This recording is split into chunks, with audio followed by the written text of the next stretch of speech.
Nowadays there's an epidemic of people getting bored after a couple of days of trying something new. And what you really want to be doing is deep immersions into the thing that you want to be good at. Because trying, guitar for 10 days or something, and then getting bored of it on the 10th day, and then kind of just slowly fading out of that habit is exactly what's gonna, the exact same habits and actions is what's gonna keep you down and basically without any skills, because you're not able to focus and concentrate on one thing for an extended period of time, and that's going to seriously hinder your capacity for growth and for actual skill attainment.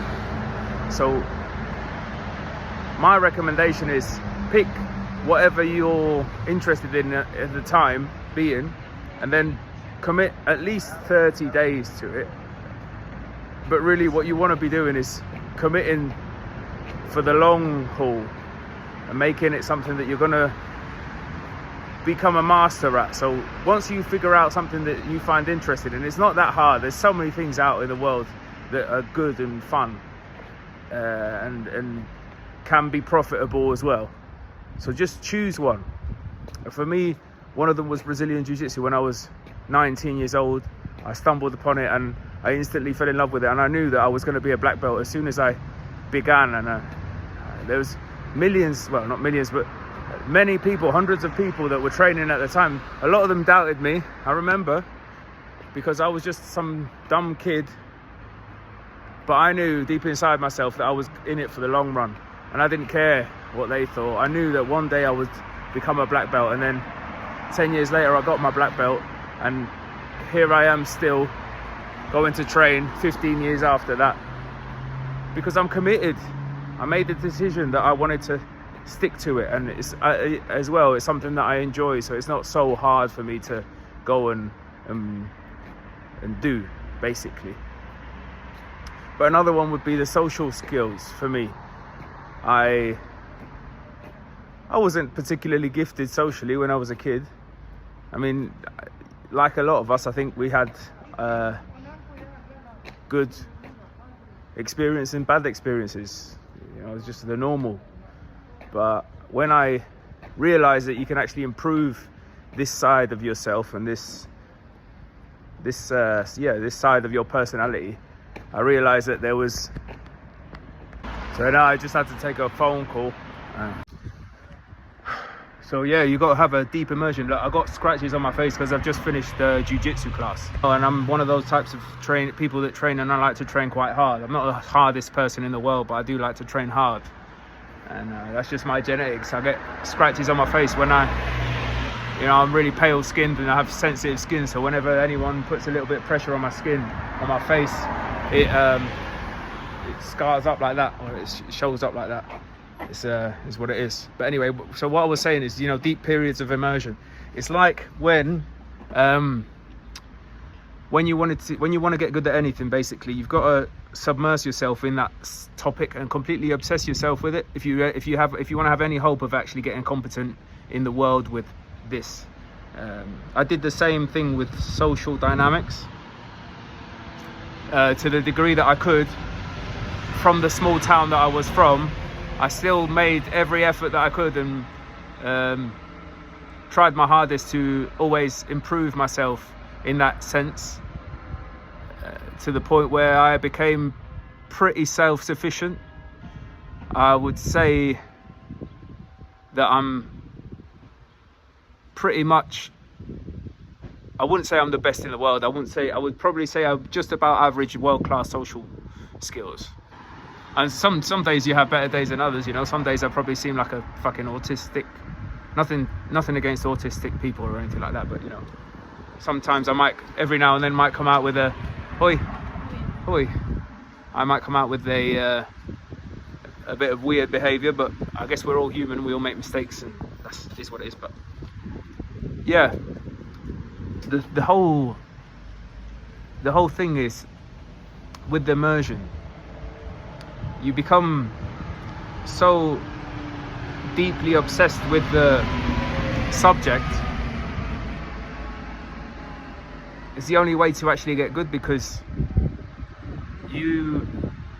your brain is plastic, but if you're not holding the shape for long enough, I say 30 days is the minimum to become like minimum proficiency.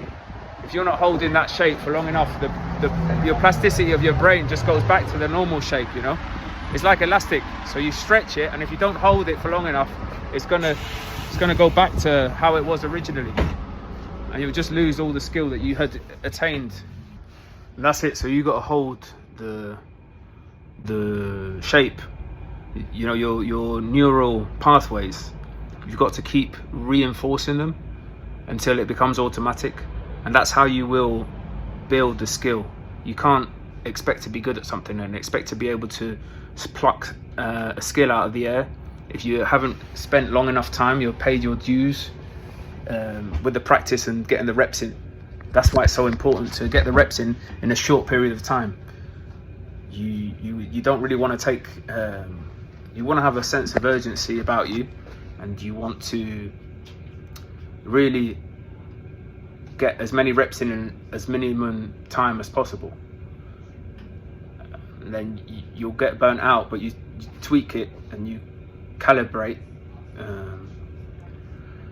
You know, you might have to tone it back a bit because you're doing too much, you know, too much exercise or too much whatever it may be, and you want to find the right balance that is sustainable for a long extended period of time, so that then you can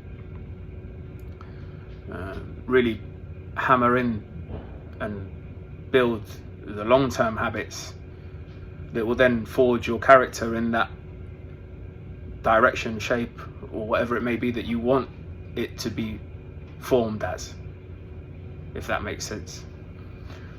But yeah, immersion is the only real way, and you should really just focus on one thing at a time. If you're focusing on too many things at a time, you're not, aside from just blowing all your energy, you're not going to go anywhere, because unless you're some sort of special gifted person, you're not going to be able to maintain that kind of focus for an extended period of time. And that's the whole goal. You want to immerse yourself in the one thing and do at least 3 or 4 hours a day of that, just that one thing, whether it be actually going out and doing it, or if not, actively studying it when you're not doing it, for 30 days. And then once you get to the 30 days, you kind of maybe take stock of how far you've come and what the progress that you've made, and then set a new goal from there. Instead of 30 days, that's 1 month, set a 6-month goal of immersion. And then when you get to 6 months, set another goal. And the power of consistency over long periods of time is that it will build the skill set, and over 5 months you might gradually grow slowly, and then on the 6th month you just kind of take off, and that's what they call the J curve. And that is what you're aiming for, the J curve type of progress. That's what you're looking for. I wanted to finish off the idea, the concept of the J curve. It's obviously it's very real. I've seen it for myself, and countless other people have also very familiar with the concept. But it's true. It's like not exactly to the mathematical, you know, exact date of like 5 months of practice, and then on the 6th month, as soon as the 6th month begins, you all of a sudden your skill level just takes off. It's not necessarily exactly like that, but it's just a general idea that they give, you know, as a time frame of how long it would take, more or less, to get at least to the first level. It usually is like that, and then you plateau. So it's you go about five months kind of normal steady progress, and then all of a sudden on the 6th month it all kind of comes together, and you reach the next level, and then you come to the next level, and then you plateau again for another 5 to 6 months, and then again like that, and then like that, and then maybe you come into an injury or something like that when you're doing sports. So it's not all honey and roses. Sometimes you get setbacks. So then it's, you know, it goes like that, and then up, and then down, and then if you're persistent and if you're resilient, you will eventually reach the mastery level. But these things are sent to test you, you know, the obstacles. Otherwise you wouldn't have any kind of thick skin. You'd be like these people that have had everything given to them, you know. You don't really have any kind of grit to you, because everything's just, you've never really come across any kind of adversity was the word that I was looking for. When you haven't gone through any kind of adversity, you're just basically like soft. So that's why you've got to be grateful for having it hard and having to build yourself up from the ground, and not already beginning on level 10, the game of life, because it will build true character. And with the true character, you can go anywhere in the world. It all comes down to deep immersion. And I like to bring it back to the Kybalion, because I find it so fascinating how the concepts in this tiny little book apply so accurately to how life really is. So if you pay attention to the book, there's a lot of things that can be translated directly into life. You know, as above, so below.